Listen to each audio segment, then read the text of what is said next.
Coucou, c'est Irène Bidib de ma petite médiathèque et je vous retrouve sur cette chaîne Bidib MPM comme Bidib ma petite médiathèque pour un nouveau vlog. Alors nous sommes au mois de décembre, c'est même précisément le 1er décembre.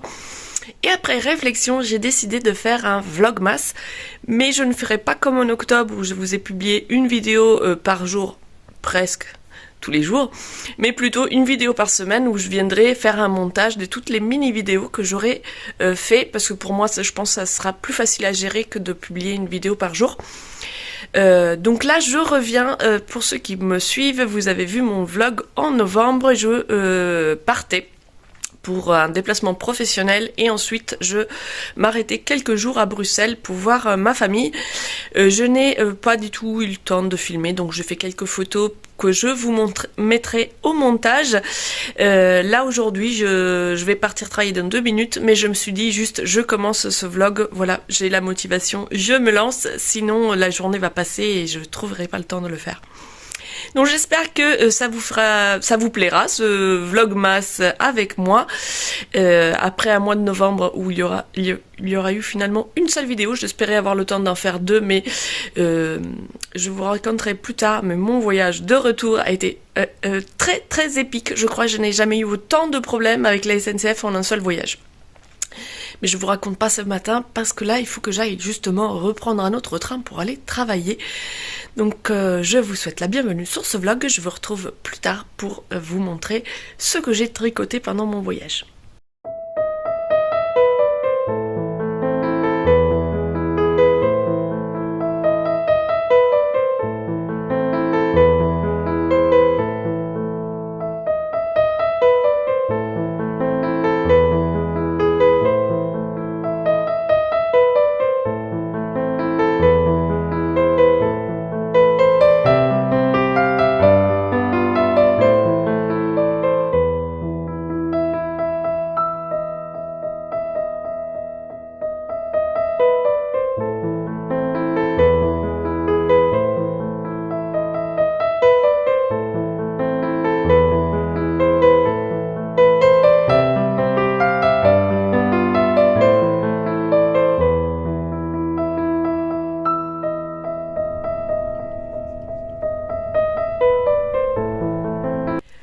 Coucou, nous sommes le mardi 2 décembre, pourtant pas difficile, je n'ai pas du tout le temps, ce matin je suis à la bourre, mais je voulais vous montrer, j'ai ressorti le Ofrice, un modèle de Malorai Design que j'avais tricoté il y a 2 ans avec des laines Charisma. Normalement il se fait en double avec fingering plus mohair. Comme je suis pas fan de mohair, je l'avais fait en DK, donc la Charisma qui est 100% laine, et j'en suis très contente. J'ai modifié un petit peu les manches comme vous pouvez le voir, j'ai fait des manches extra longues parce que j'adore avoir la manche qui mange un petit peu sur la main, mais en tout cas j'en suis très contente et du coup j'ai très envie de faire d'autres pulls avec de la Charisma parce que franchement je trouve qu'elle vieillit bien. Je la passe en machine, c'est vraiment facile à entretenir, elle est pas très chère et c'est quand même de la laine, donc on a tous les bienfaits de la laine. Alors je crois que c'est de la laine superwash, donc on n'est pas sur de l'écolo, voilà, c'est pas de l'écolo, mais en tout cas c'est de la laine, du coup ça respire, ça n'a pas besoin d'être lavé tous les 4 matins, ça ne sent pas. Quand je le aère régulièrement, en fait mes pulls pendant la période de l'hiver, je les mets sur cintre, comme ça ils sont aérés et je tourne d'un pull à l'autre et de temps en temps je les mets dehors, prendre un petit peu de brise fraîche et ça leur fait du bien.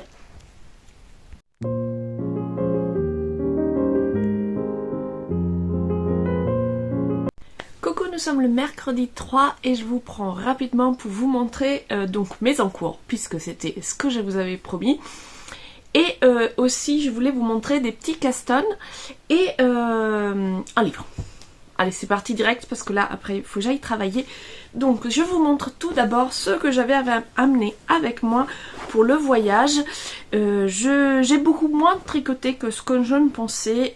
Déjà après le travail, pendant mon déplacement professionnel, je pensais tricoter un peu à l'hôtel, mais en fait je dormais. Donc ce projet, je vous l'avais montré. C'est un projet où je défais pour refaire. Je pensais le finir, mais finalement il me reste encore tout ça à défaire. Alors c'est un petit peu faut que je le dénoue régulièrement parce qu'en fait les fils sont croisés dans l'ancien. Donc d'une part je tourne, du coup ça enroule les fils ensemble, et d'autre part ils sont croisés au moment où je change de couleur sur la version originale, donc ça me fait des petits tortillons, donc il faut que je prenne le temps de détortiller régulièrement, mais sinon ça se passe très bien. Donc je refais exactement la même chose, juste avec moins de mailles. Donc ça c'est le col intersaison de Sabine du Fil du Grand Parc, que vous trouverez gratuitement sur Ravelry. C'est un petit col pensé pour être fait légèrement déjaugé avec un fil en coton pour justement l'intersaison. Et moi j'avais choisi donc des couleurs très automnales avec le coton de chez Hobby. Coton de base, je sais plus si c'était le Friends Cotton ou alors un autre qu'ils avaient avant, je ne sais plus. En tout cas, c'est voilà, c'est le fil de coton que je tricote avec des aiguilles 3,5.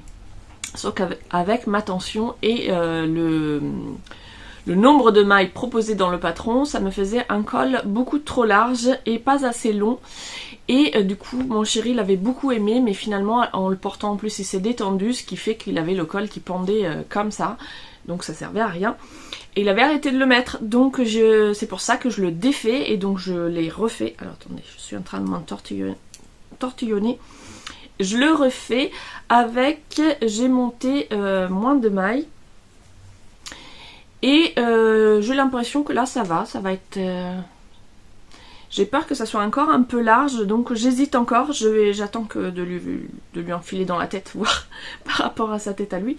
Mais peut-être qu'avant de faire les côtes finales, je vais faire quelques diminutions. Je me souviens plus dans le patron s'il faut faire des diminutions ou pas, je regarderai. Là pour l'instant j'ai fait de tête, donc j'ai commencé par des côtes, je ne sais plus. Regardez sous le patron, il me semble que c'est un patron gratuit, donc voilà. Et donc oui, les côtes. Il y a des côtes différentes au début, à la fin, comme ça permet en plus de savoir. Et comme je le fais à l'envers, là, mes côtes de fin, elles étaient en marron foncé, et là, je les fais en marron clair.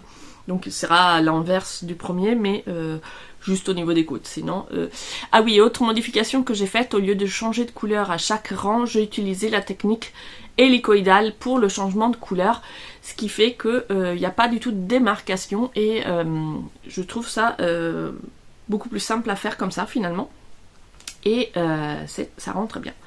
Donc voici pour ce col que j'espère finir bientôt. Au même temps, il n'y a pas d'urgence puisque c'est un intersaison et que ça y est, nous sommes passés dans l'hiver, donc il faut qu'il soit prêt pour le printemps, pour mars. Voilà, donc j'ai le temps tranquille. Le deuxième projet que j'avais amené avec moi dans le train n'a pas aussi bien avancé que je l'espérais. Je ne sais pas, j'ai cru que j'allais faire un pull, bien sûr. Dans le train, j'ai tricoté presque tout du long, mais finalement sur place, j'ai très peu tricoté. Je le fais avec de l'Amigo, donc fil 100% acrylique. C'est un prototype d'un patron qu'on a imaginé à partir d'un pull que j'avais réalisé mais dont la structure me plaisait pas du tout, avec Cordélia Vortricot, puisque j'ai fait appel à elle pour m'aider à comment dire, j'avais mon idée en tête mais je ne sais pas faire l'étalonnage, c'est-à-dire pour les taillesses, etc., etc. Donc je lui ai demandé son aide, elle a très gentiment accepté. Du coup nous avons bien discuté, aller-retour, raglan par raglan, comment on fait, quel point, etc. Et donc voici le prototype. Donc c'est un pull en col V avec un point c'est pas tout à fait un point sablé, c'est un point avec des mailles glissées et des mailles en droit et envers. Donc un point assez simple, du raglan en augmentation perlée et un petit col V. Voilà, donc la dernière fois je vous l'avais montré, j'en étais que là. Puis je suis partie, j'ai tricoté, j'étais bien plus avancée que ça. Là, il manque 5 cm. En fait, au moment de joindre en rond, comme les deux rangs, c'est une alternance, le point se fait sur une alternance de 2 points. De 2 rangs, pardon. Sauf que, évidemment, quand on passe de aller-retour à rond, il faut changer, c'est-à-dire que le rang en vert, mais il est plus en vert, il est à l'endroit. Et moi, je sais pas ce que j'ai fait. Donc ça se voyait Ça se voyait pas beaucoup mon erreur, mais moi je le savais, donc je me suis dit, en plus c'est un prototype, il faut quand même que je le fasse bien, donc j'ai tout défait jusqu'à la séparation, enfin jusque là en fait, ça, on joue un rond là. Et là, je suis en train de recommencer à faire donc toute la partie en rond. J'avais presque fini mon raglan pour dire. Donc voilà, j'ai tout recommencé, c'est pas grave. Là aussi, il n'y a pas d'urgence. Donc je fais, comme vous voyez, c'est tout petit, hein, c'est pas pour moi. Je fais une taille S, c'est pour ma fille. Puisque le premier pull de cette inspiration-là que je lui avais fait, lui avait beaucoup plu et qu'elle m'avait dit que c'était le pull qu'elle aimait le plus de tout ce que je lui avais fait. J'ai eu envie de faire quelque chose dans la même vibe esthétique, mais avec une construction qui soit beaucoup plus à mon goût, et d'où ce prototype. Donc le pull n'est pas du tout fini, là j'ai pas du tout d'échéance, j'y vais tranquille. Le problème c'est que c'est genre de projet, même si c'est une alternance que sur 2 rangs, il faut que je reste bien concentrée quand je le pose et que je le reprends. Et là le problème c'est qu'effectivement comme j'ai pas tricoté quand j'étais en déplacement professionnel, j'avais tricoté dans le train, et après quand je l'ai repris, il s'était passé plusieurs jours, et du coup j'ai zappé cette histoire de rang qu'il fallait changer entre l'endroit et l'envers. C'est pas grave, ça arrive. Sinon, je me suis dit que chaque mois, j'aimais bien l'idée de castonner quelque chose le premier du mois. Alors, pas forcément des gros projets, parce que j'en ai déjà beaucoup trop en cours. Donc, je me suis dit, je vais castonner des petites choses. Il y a une petite chose que je voulais vous montrer, mais je l'ai oublié en bas, donc je vous montrerai plus tard. Et le 1er décembre, j'ai castonné ça. Donc, c'est un petit bandeau. Bon, avec ma mèche, voilà, c'est pour avoir les oreilles au chaud en hiver. Et donc j'avais cette pelote, c'était une grosse pelote comme ça, de ce fil que je ne sais pas où j'ai récupéré, très épais, tout bouclé, etc. Et du coup, je le trouvais très joli dans ses couleurs, mais je n'avais aucune idée de quoi faire avec ça. Et c'est là que l'idée de faire un bandeau m'est venue en me disant, mes filles elles ont des grands cheveux, de longs cheveux bouclés, et du coup les bonnets c'est pas adapté. Ça abîme les boucles, etc., etc. Donc à un moment donné, je m'étais dit, je vais trouver un fil de soie, faire le bonnet avec le fil de soie, etc. Mais en fait, ça va écraser quand même les cheveux. Donc je me suis dit, non, c'est pas adapté. Mais en hiver, les oreilles, ça, voilà. Et du coup, je me suis dit, avec ça, ça permettra, voilà, d'avoir les oreilles au chaud. Après, on peut passer, voilà, les chevelures derrière, le mettre comme ça.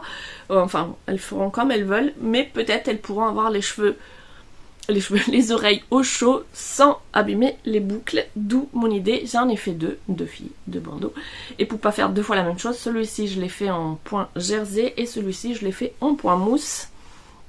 Voilà, ça marche aussi. Et il me reste encore un bout de pelote, donc je pense que je vais en faire au moins un 3e. Et j'ai fait ça avec des aiguilles 12, donc autant dire que voilà, un soir, 2 soirs, ça va très vite. Donc c'est parfait pour faire des petits objets, pour faire des cadeaux de Noël. J'ai cherché sur Ravelry, vous trouverez plein de patrons, même des patrons gratuits. Là j'avais un fil très épais, donc j'ai cherché, j'ai trouvé quelque chose, mais vu que mon fil est il est tout bouclé, c'était des modèles avec des côtes ou alors des torsades, et du coup ça sert à rien parce qu'on voit rien. Donc j'ai tout défait et j'ai fait à ma sauce, à savoir que celui-ci est plus large, je ne sais plus, j'ai dû monter à peu près 16 mailles me semble, j'en sais rien, ou 12. J'ai fait 12 et 10 il me semble. Et puis j'ai fait du jersey, et puis tout simplement je regardais, c'est bon, ça fait le tour de ma tête. J'ai plié en S, cousu, et hop, je retourne et ça fait le petit... voilà. Et celui-ci, j'ai monté 10 mailles, j'ai fait du point mousse, c'est bon, ça fait le tour de ma tête. Je fais le S, je couds, et voilà. Tout simplement. Et voici pour les projets tricot que je voulais vous montrer. Et puis je vous montre un livre que j'ai reçu. Donc c'est un livre de Jean Dallion, Les collèges fantômes, donc un roman policier historique qui m'a été offert par une abonnée que je remercie infiniment ici. Et donc j'ai hâte de le découvrir. J'ai 2 romans en cours que j'aimerais terminer avant quand même, mais du coup il sera à suivre dès que j'ai fini les 2 que j'ai commencé. Entre complot et lutte de pouvoir, Louis Fronsac parviendra-t-il à a écarté le royaume du danger. Paris, 1er octobre 1625. C'est le jour de la rentrée pour Louis Fronsac, qui réintègre le très prisé collège de Clermont. Bon élève, lui est aussi un adolescent intrépide, toujours en quête d'aventure. Avec son fidèle ami Gaston de Tilly et d'autres compagnons, il décide d'explorer le bâtiment abandonné mitoyen de Clermont. Ne dit-on pas qu'il était un repère de ligueurs et que les murs sont encore hantés par leurs souvenirs de la Saint-Barthélemy? Alors que dans les rues de la capitale, corruption et tromperie sont de mise, lui et Gaston sont surpris lors de leur visite secrète. Ils vont alors devenir les proies d'impitoyables individus, tandis que se trame entre les murs du collège une conspiration contre le ministère du roi. Le ministre, je vais y arriver. Je me disais, c'est bizarre, j'ai lu tout sans faire de faute. On dirait pas que je suis dyslexique. Bah si, fallait le avant-dernier mot. Le ministre du roi, Richelieu. Voilà. Donc voilà, merci encore pour ce livre. J'ai 2 romans policiers à finir, un historique et l'autre pas. Je lis très lentement en ce moment, mais voilà, celui-ci, je me le mets en haut de la pile à suivre sur les lectures. Sur ce, moi je vous laisse pour aujourd'hui parce que je dois aller travailler.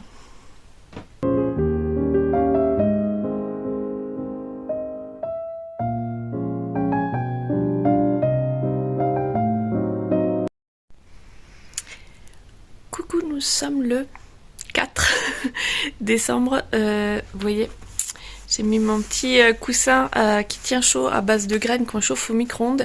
Je sors de chez l'ostéopathe, j'avais prévu de faire du ménage, des machins, etc. Et en fait, je vais me poser sur ce canapé, garder du chaud. Et on va y aller mollo aujourd'hui. Donc là, je pense que ça va se détendre et que cet après-midi, j'aurai un petit peu plus de liberté pour faire des choses. Mais là, je m'octroie une pause parce que j'étais vraiment bien bloquée et là, il m'a tout craqué de partout. Et du coup, j'ai mal. Je vais me faire un petit peu de tricot et du coup, je voulais vous montrer quelque chose, mais que j'ai déjà emballé pour l'offrir. J'ai oublié de filmer. C'est comme ça. Donc mon idée c'est que je vais en refaire et peut-être je vais vous faire en mode tuto si je trouve le temps d'ici la fin de la semaine. Voilà, c'était un petit objet tout simple, un peu dans l'idée de déco de Noël et donc j'avais envie de partager ça avec vous. Donc je pense que je vais faire ça demain. Là aujourd'hui, pour l'instant je vais faire petite pause tricot avec mon petit coussin chaud sur les cervicales. Et puis cet après-midi, j'ai pas mal de choses à faire, donc je ne pense pas refilmer. Mais je vous ferai un petit tuto qui viendra compléter cette vidéo d'ici dimanche.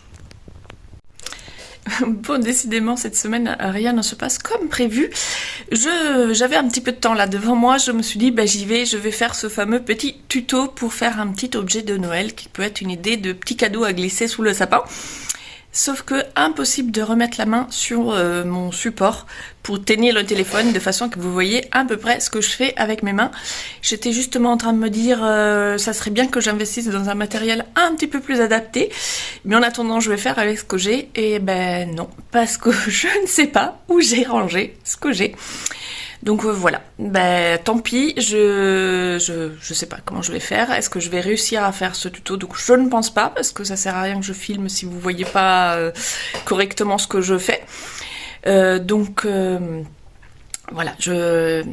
peut-être que d'ici la fin de la semaine, je vais trouver ce support pour tenir mon téléphone de façon horizontale pour que je puisse filmer mes mains. Mais sinon, tant pis, il n'y aura pas de petit tuto, ça sera pour plus tard.